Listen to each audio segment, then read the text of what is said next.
तीसरी सहेली कहती है, कैसे कह सकती हो तुम, कैसे कह सकती हो तुम, ये तो ये तो दुनिया जानती है और हम जानते हैं, नहीं है तो जाके पूछ लेना, ये सुदर्शन सेठ का ही सुकांत नाम का पुत्र है, और ये इतना सुंदर है तो उसके पिता उस सुदर्शन सेठ तो कामदेव से भी सुंदर है।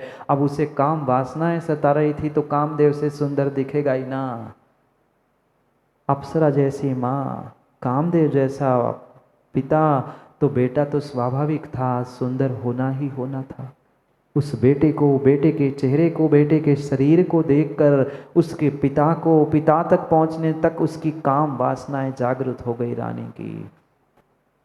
रानी उस बालक को देखते हुए ही पागल हो गई कि नहीं, मुझे तो इसके पिता से ही मिलना है, कौन है उसको सामने हाजिर किया जाए। वो कपिला नाम की सहेली कहती है, रानी आप व्यर्थ में उसे बुलाने का प्रयास कर रही हो, वह तो नपुंसक है, वह तो नपुंसक है।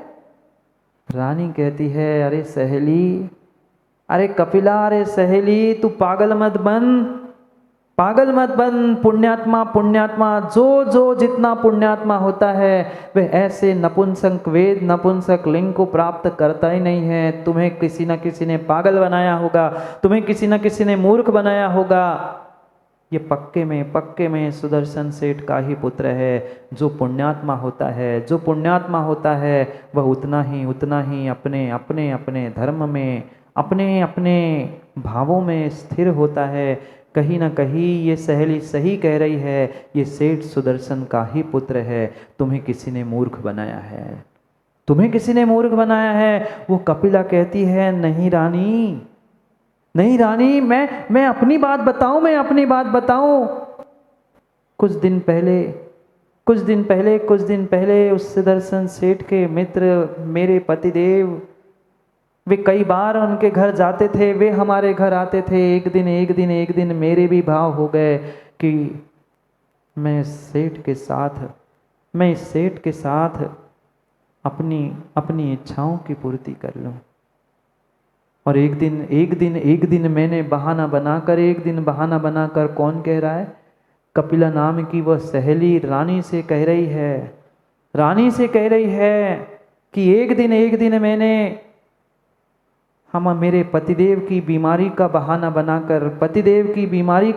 बनाकर मैंने उस सेठ को अपने घर बुलाया कि आपका मित्र कपिल बीमार है, आप देखने चले, थोड़ा सा समय निकाल कर चले। उस दिन पतिदेव नगर से बाहर गए थे और मैंने बहाना बनाकर उसको अपने घर में बुलाया, घर में बैठाया और एकांत कमरे में भी ले गई। और मैंने अपने जैसे ही भावों को प्रकट कर लिया, वो तो सेठ हाथ जोड़कर खड़ा होकर कहता है, क्षमा करना, मैं तो नपुंसक हूँ। मैं किसी प्रकार से पुत्र उत्पत्ति के लिए निमित्त बन ही नहीं सकता हूँ। और हाथ जोड़कर वह नपुंसक कह के अपने आप को चला गया। रानी कहती है, सही कह रही हो। वो दूसरे पर नारी को, पर स्त्री को देखकर नपुंसक कहलाकर निकल गया। यही सच्चे धर्मात्मा का लक्षण होता है। पर स्त्री पर पुरुष के लिए जो नपुंसक बनकर पुरुषार्थ करता है, वो ही सच्चा इंसान, वो ही सच्चा मनुष्य धर्मात्मा हुआ करता है। पर रानी तो कामांध हो चुकी थी। वो तो पागलपन कर रही थी। सहेली से उसने कह दिया कि तुम अगर उस सेठ सुदर्शन को महल में नहीं लाओगी, जब तक नहीं लाओगी तब तक मेरे भोजन पानी का त्याग, और जाकर पलंग पे जाकर पड़ गई।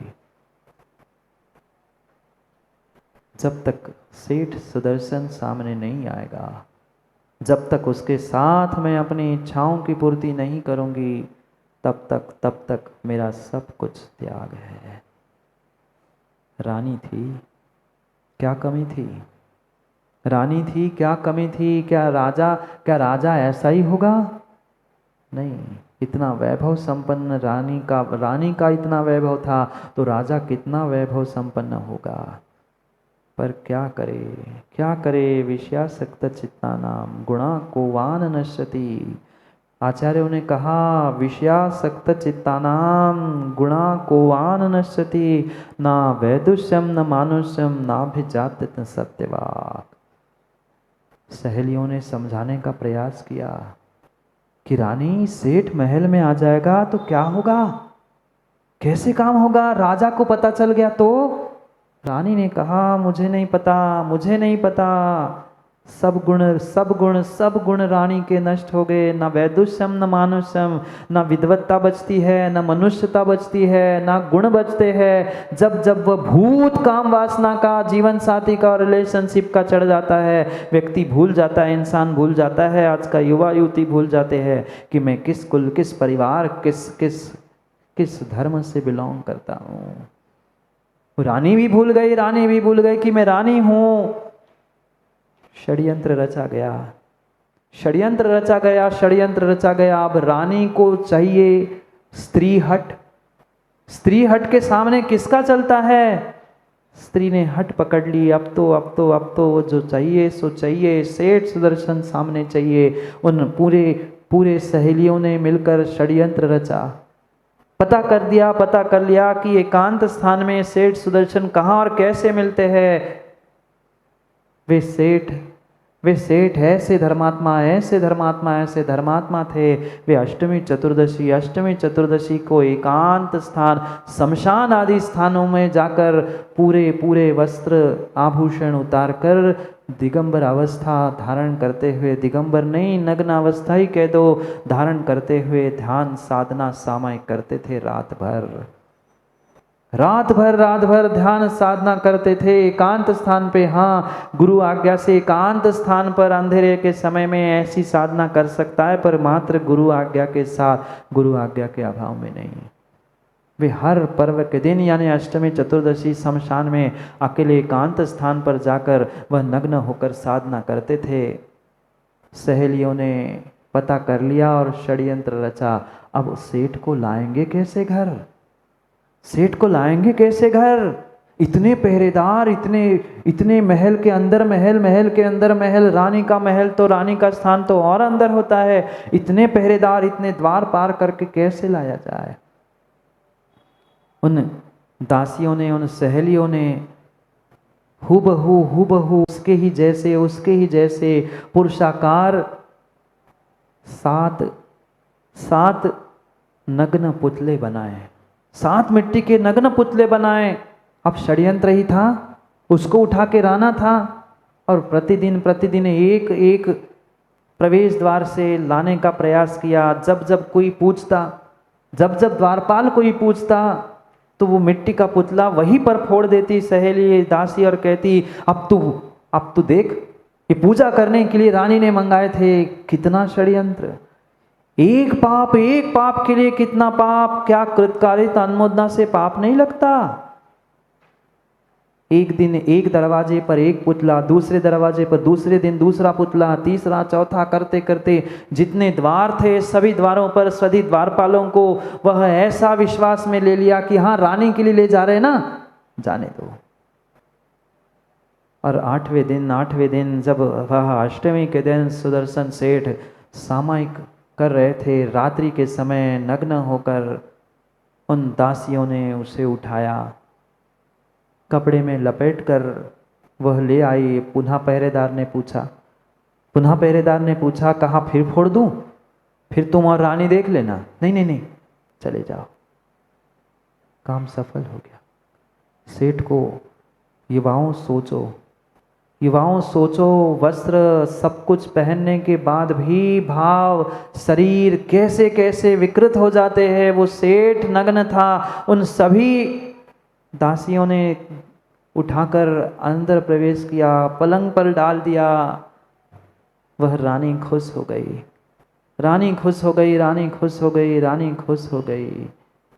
कि आज मेरी इच्छा पूर्ण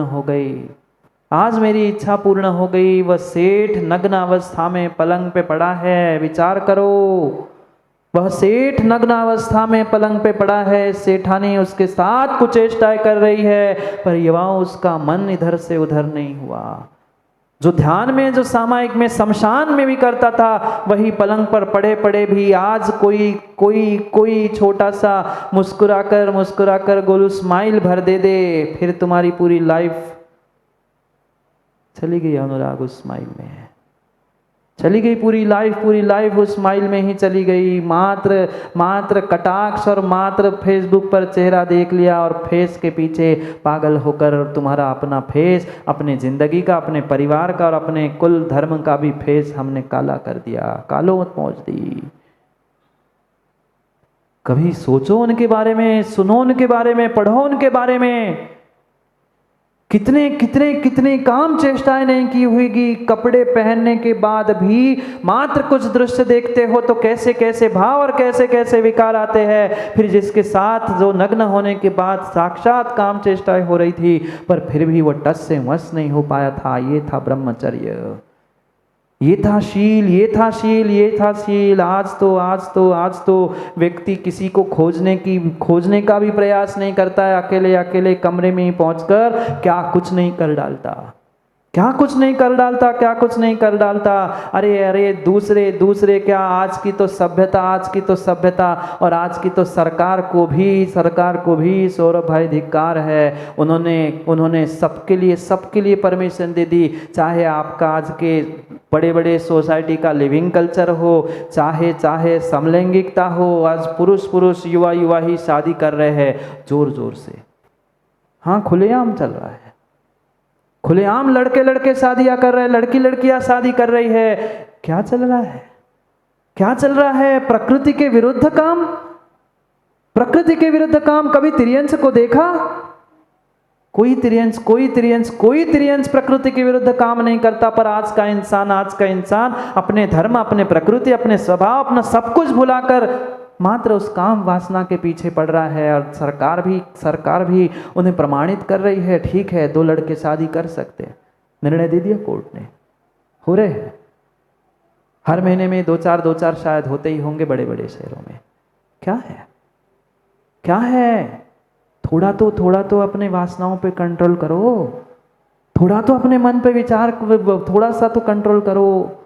कहाँ वो सेठ और कहाँ आप? अभी तुम्हारी उम्र ही क्या, अभी दाढ़ी मूंछ फूटी नहीं है, अभी 16 वर्ष के नहीं हुए हैं और उसके पहले ही रिलेशनशिप। क्या है? थोड़ा विचार करो, पुनः समझो। एक समय के मैथुन में, एक समय के अब्रह्म में 40 दिन के भोजन की शक्ति नष्ट होती है। कितने दिन की?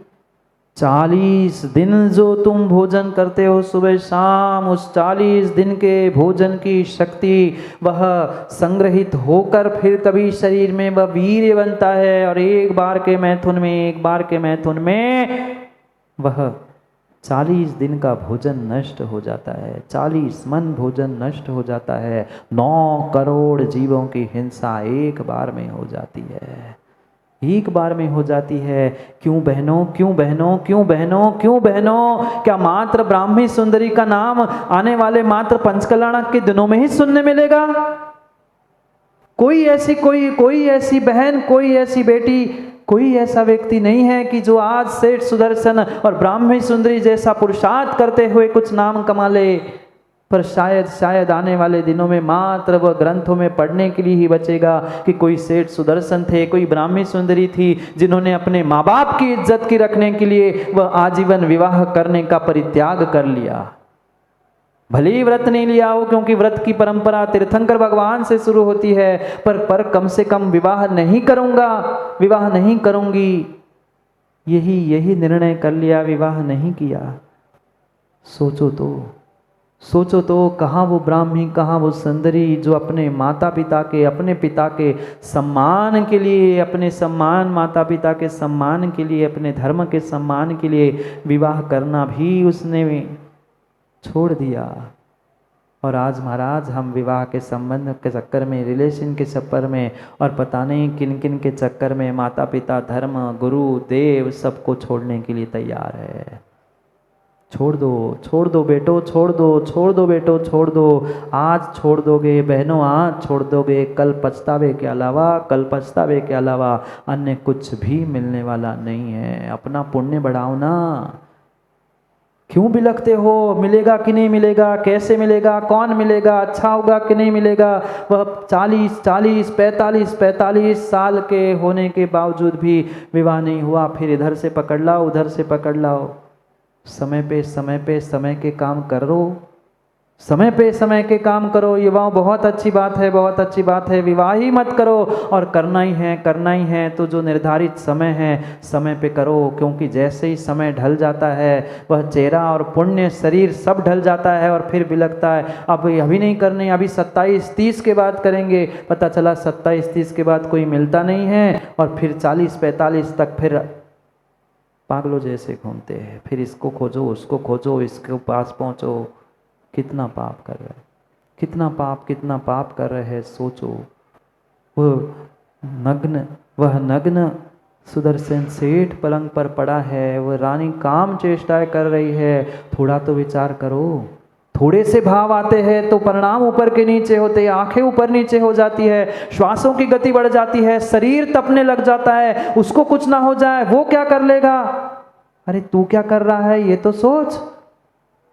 किसके लिए पागल हो रहा है? किसके लिए पागल हो रहा है? वो सेठ अपने ध्यान में ऐसा एकाग्र था कि सेठानी ने खूब चेष्टा की, पर वो टस का मस नहीं हुआ। इतने में राजा के आने की आहट मिल गई, इतने में राजा के आने की आहट लग गई, और रानी अब तो बौखला गई। सेठ पलंग पे पड़ा है, और मेरा अगर भांडा फोड़ हो जाएगा तो राजा तो मुझे पता नहीं क्या सजा दे देगा। रानी जोर जोर से चिल्लाने लगी, कपड़े फाड़ने लगी, वह अपने ही नाखून से अपने शरीर पर घाव करने लगी और चिल्लाने लगी, बचाओ बचाओ, ये आपका सेठ, बचाओ आपका सेठ मेरी इज्जत लूटने आया है। आज की स्थिति भी बिल्कुल ऐसी है। जब तक पकड़े नहीं गए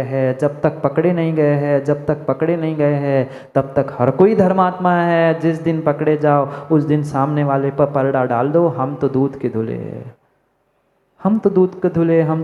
धुले, हम थोड़ी करना चाहते थे, वो ही पीछे पड़े थे। अरे ताली एक हाथ से युवाओं नहीं बजती, तुमने हाँ नहीं किया होता तो सामने वाला क्यों आपके आगे पीछे घूम रहा है? थोड़ा तो विचार करो। जैसे ही चिल्लाने लगी, राजा और द्रुत गति से आता है और कहता है, ये सेठ, अब मैं इसको सबक सिखाता हूँ। बहुत बड़ा धर्मात्मा बनकर घूमता है, और मेरे महल में आकर मेरे रानी के साथ। उसे क्या पता था कि दाल में काला है। दाल में काला नहीं था, पूरी दाल ही